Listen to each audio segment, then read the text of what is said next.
fini nyuma sorola koroni jula delu wolola koroni jula lulu jora koroni jula façon mali jora koroni jula irina fama ye koroni jule. C'est vraiment génial et puis on est très très fiers pour cette exposition-là. On va accueillir plusieurs personnes ce soir pour en parler et ça fait très chaud au cœur. Yves est un vrai ambassadeur de la culture et des textiles du Mali qui travaille depuis plusieurs années avec ses propres moyens.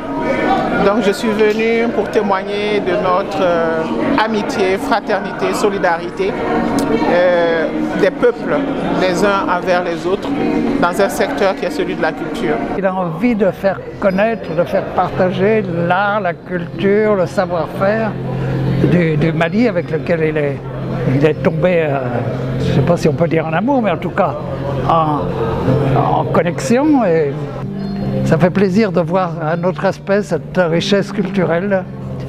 Alors bravo, et puis on a hâte de partager tout ça.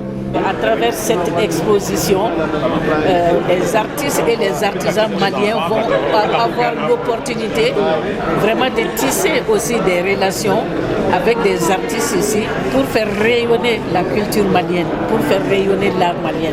Cette exposition est un peu un pont entre le Québec, entre le Canada et le Mali, en solidarité avec ceux qui, comme la grande ambassadrice a dit, ont dans le bout de leurs doigts et dans leur cœur le coton. Parce que le coton, c'est un fil qui attache les Maliens ensemble, qui crée la solidarité. Et nous allons tenir ce fil pour pas que ça casse. C'est super, la musique, les gingembres et tout, on se sent quand même un petit peu reçu en Afrique.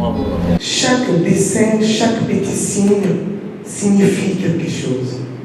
C'est de la communication, c'est de l'art muet pour moi, de raconter notre histoire et ça traverse l'exposition. Merci à vous. Merci à vous tous. Je pense que c'est tellement agréable et paisible ici, et enchanteur, avec la musique chorale en arrière, et entouré de la culture malienne, des arts maliens, du textile malien, des marionnettes du Mali, des étendards avec des histoires incroyables sur ce coin de continent. Alors je suis abasourdi, très content de pouvoir juste apprécier, de juste pouvoir savourer ce décor enchanteur dans lequel on se retrouve ici, même à la Tohu. Je suis impressionné par la grandeur des pièces, une découverte, là. Je m'attendais des petits morceaux de tissu. Donc c'est enveloppant, puis c'est impressionnant. Nous devons au Québec découvrir toute cette richesse et partager et échanger avec les artisans maliens. Avant toute chose, un grand merci pour votre présence ici ce soir.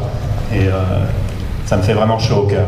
Alors bienvenue à tous, à toutes, chers invités et chers amis. Alors j'aimerais honorer ce grand maître de l'art textile bogolan, cet homme sage et généreux, au grand cœur, un ami, Monsieur Boubacar Doumbia.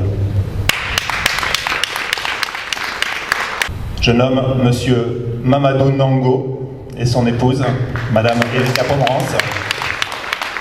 Je rends hommage également à mon frère, à mon grand ami Abou Konaré, qui m'a accueilli dans sa famille en 99. C'est un sculpteur de père en fils à l'atelier B15 du marché artisanal de Bamako. Je suis très heureux d'être ici à Impression de Terre, une exposition sur le textile malien présentée par Steve Vies. C'est une exposition qui met à la fois le Mali à l'honneur, mais aussi les artisans et tout le peuple malien. Et moi, étant un ami de Steve et un ami du Mali, je suis très heureux d'être ici et je souhaite longue vie à cette exposition et longue vie et surtout une grande paix à tous mes frères et sœurs du Mali que j'aime beaucoup. Vive le Mali, vive l'Afrique. Alors j'invite tous les Montréalais réellement là, à venir voir cette très impressionnante exposition sur l'art du Mali, sur les textiles du Mali. Alors c'est fantastique, ça fait du bien à l'âme.